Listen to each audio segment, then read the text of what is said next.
ജീവിതത്തിന് രാവും പകലുകളുമുണ്ട്. എത്ര സുന്ദരമായ പകൽ വേണമെങ്കിലും കാർമേഘം കടന്നു വന്ന് ഇടിയോടുകൂടെ വലിയ മഴ തന്നെ പെയ്ത് തിമിർത്തുന്നിരിക്കാം. ചുറ്റും അതികഠിനമായ അന്ധകാരം വ്യാപിച്ചു എന്നും വരാം.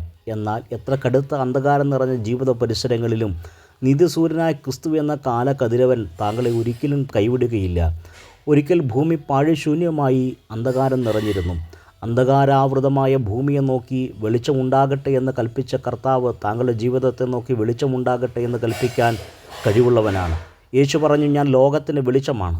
ലോകത്തിന് വെളിച്ചമായി ക്രിസ്തുയേശു താങ്കളുടെ ജീവിതത്തിൽ പ്രകാശിക്കുന്നെങ്കിൽ താങ്കളുടെ ഏത് കൂരിരുട്ട് നിറഞ്ഞ ദിവസവും അനുഗ്രഹീതമായ പ്രഭാത ശോഭ കൊണ്ട് പൂരിതമാക്കാൻ യേശു മതിയായവൻ. ഒരിക്കൽ ഗോത്രപിതാവായ യാക്കോബിൻ്റെ ജീവിതത്തിൽ പദ്ദൻ അരാമിലേക്കുള്ള യാത്രാമധ്യേ സൂര്യൻ അസ്തമിച്ചുപോയി. എന്നാൽ ചില നാളുകൾക്കപ്പുറത്ത് അവരുടെ ജീവിതത്തിൽ സൂര്യൻ ഉദിപ്പിച്ച ഒരു ദൈവത്തെ തിരുവെഴുത്ത് നമുക്ക് കാണുവാൻ കഴിയും.